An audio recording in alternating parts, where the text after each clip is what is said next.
Hey kid. Bom dia, pessoal. Tava vendo aqui as notícias.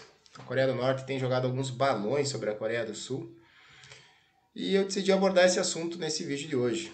A história desse conflito que tem entre a Coreia do Norte e a Coreia do Sul, né? Qual que é a origem dele? Bom, a Coreia é um país que existe há muitos séculos. E até o final da Segunda Guerra Mundial, ele seria um país só. Ele era um país apenas um país único. Um único povo, a mesma etnia, a mesma idioma, os mesmos costumes. Então era um país só, um país inteiro. Essa aqui é a bandeira da Coreia utilizada ali no final do século XIX, aqui em 1882. E com a Segunda Guerra Mundial, final da Segunda Guerra Mundial, vem o período da Guerra Fria, né?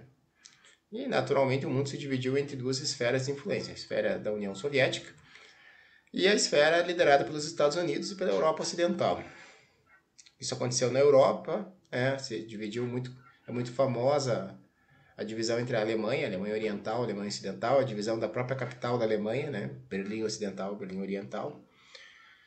A divisão entre alguns países do Sudeste Asiático e também do Extremo Oriente. Aqui vale ressaltar ali a questão do Vietnã, né? Que existiu o Vietnã do Norte e o Vietnã do Sul, que existiu até o final da Guerra do Vietnã, quando o Vietnã foi unificado sob um governo comunista. E a questão da Coreia, que é o objeto desse vídeo aqui, que também ficou dividida entre a Coreia do Norte e a Coreia do Sul, no paralelo 38.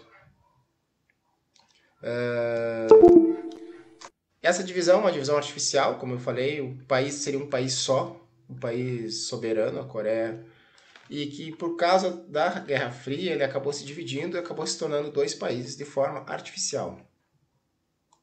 A Guerra da Coreia, então, ela se deu ali, iniciando no dia 25 de junho de 1950.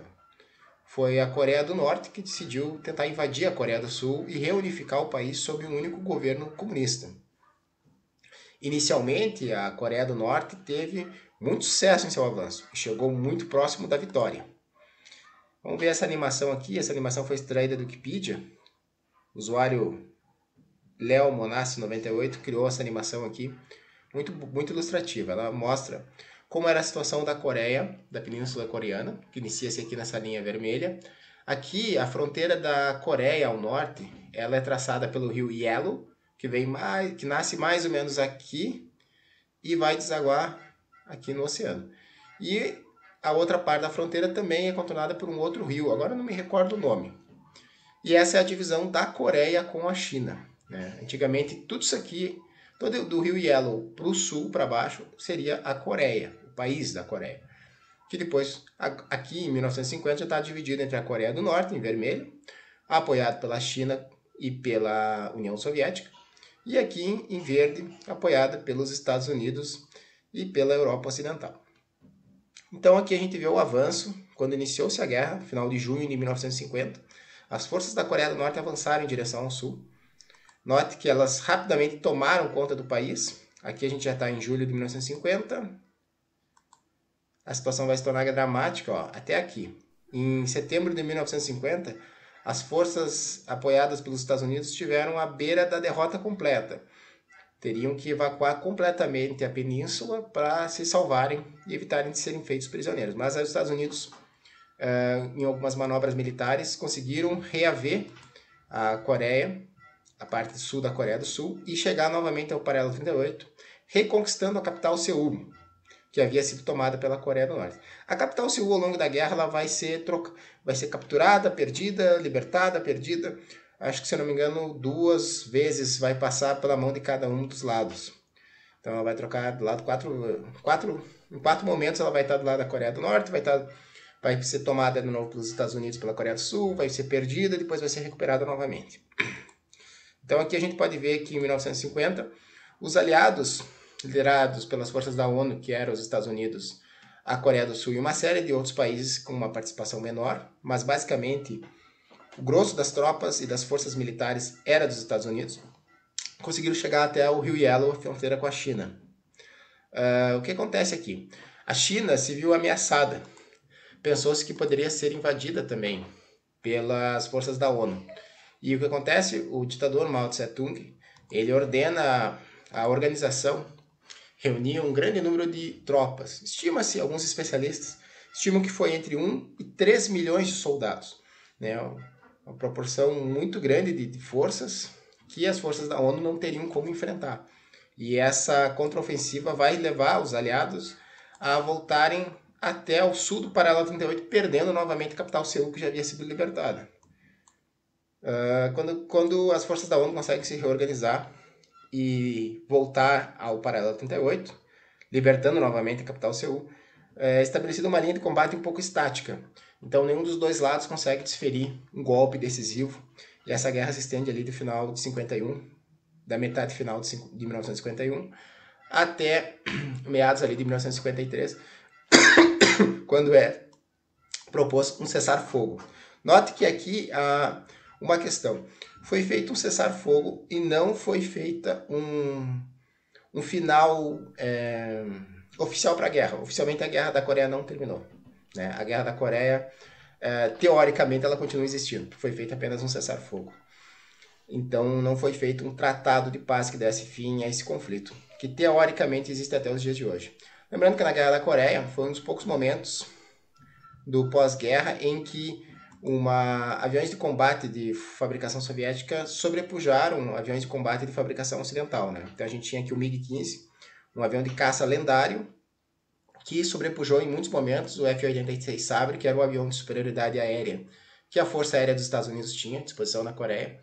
Então, a Guerra da Coreia vai ser o último momento em que vai se dar um equilíbrio em combates aéreos entre aviões de fabricação ocidental e aviões de fabricação comunista, né?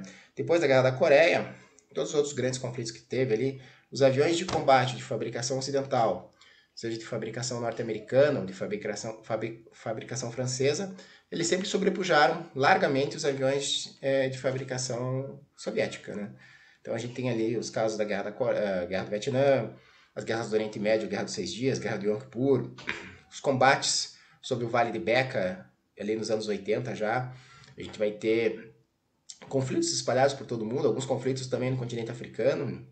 Vai ter combates aéreos também na Guerra do Golfo e alguns outros conflitos militares muito pontuais. Mas, de forma geral, os aviões de fabricação soviética eles não conseguiram, após a Guerra da Coreia, fazer frente aos aviões de fabricação ocidentais. Uma série de motivos, né? Entre outros, o fato da fabricação de caças ocidentais ter mais recursos financeiros, ter mais recursos tecnológicos também. Então, mas esse momento é um momento muito importante para, né, a história do MiG, que é quando o MiG-15 consegue a superioridade aérea nos céus da Coreia. Tem um momento em que as forças da ONU não conseguem superar em combates aéreos o MiG-15. Em muitos momentos o espaço aéreo fica fechado para as forças da ONU, que é uma coisa que chama muita atenção, porque geralmente os Estados Unidos e os aliados sempre tiveram um domínio aéreo, né? Então chama muita atenção esse momento da Guerra da Coreia. O que acontece? A Guerra da Coreia vai terminar com um cessar-fogo em 1953, e essa tensão entre a Coreia do Norte e a Coreia do Sul ela vai se estender até os dias de hoje. A Coreia do Norte até hoje provoca a Coreia do Sul e sempre promete uma guerra ou alguma coisa de conflito, mas geralmente é uma manobra mais para o regime se autoafirmar para sua própria população do que propriamente a intenção de realmente fazer uma guerra, até porque hoje em dia a Coreia do Norte não teria os recursos nem financeiros e nem militares para conseguir enfrentar a Coreia do Sul com um exército moderno equipado pelos Estados Unidos. Então, hoje em dia, apesar de ter essa ameaça, me parece uma ameaça muito mais controlada e administrada do que os conflitos que a gente tem em outras partes do mundo, como no Oriente Médio, que podem escalar de uma hora para outra sem controle. Então, aqui a situação da Península Coreana é essa hoje. Na minha opinião, não há uma solução simples para isso, até porque a Coreia do Norte é uma potência nuclear. Então, de forma mais prudente, realmente é manter um convívio pacífico entre os dois regimes, por mais que a gente saiba que na Coreia do Norte existem violações descaradas dos direitos humanos, tortura, perseguição política, de todas as formas. Mas a forma mais prudente realmente é como as nações lidam com ela hoje, né? Através da dissuasão militar, a Coreia do Sul muito bem equipada militarmente, é uma dissuasão para que a Coreia do Norte não ataque a Coreia do Sul, e ao mesmo tempo consegue manter uma paz e um equilíbrio. A gente não teria, na minha opinião, não teria como fazer uma ofensiva para a Coreia do Norte sem arriscar que Seul ou Tóquio fosse atacado por armas nucleares, o que seria uma desgraça monumental ali, sem precedentes. Então, hoje em dia a situação é essa. É uma paz coercitiva, mas que não, mas que fica sempre sob essa balança da tensão política e militar, mas que é a situação que a gente tem hoje no mundo, né? Em vários cantos do mundo. Aqui não tem um componente religioso e sim unicamente político, né?